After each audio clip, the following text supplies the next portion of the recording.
Kubor ki babnya. Mentri rangbah ka Meghalaya Conrad Sangma hynne ka sngi. Ula Plie paidbah ya ka hotel 5-star ka Nynkong tam ha Meghalaya.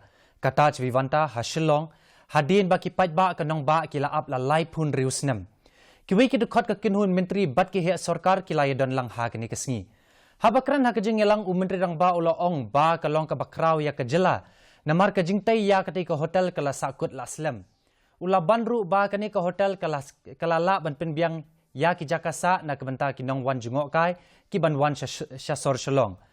Balaterwa haus nam shia jar khandai spa prapau kane ka hotel kala mi ha ki khubor la palat life house nam na kebenta ka jingbambiang ka rukam trekam bat ha ka jingyai linti ka jongka kala sha ya shibun ki jingpin slem. Ka Crowborough Hotel ka barim la ai kerteng thamai da ka Taj Vivanta Shillong.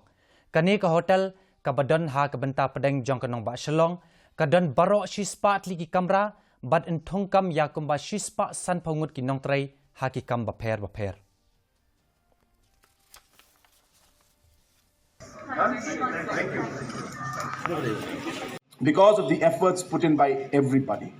And Dr. Vijay was absolutely correct in saying that everybody sitting in this room has contributed in one way or the other to making sure that this hotel has reached where it is.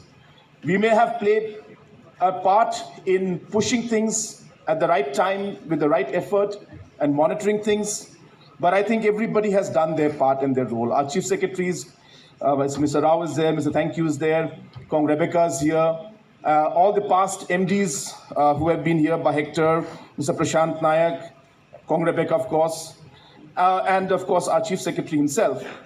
So therefore, a lot of work has gone into this, and I'm sure that each one sitting in this room, those who have been directly involved in this project, of course you feel the sense of satisfaction.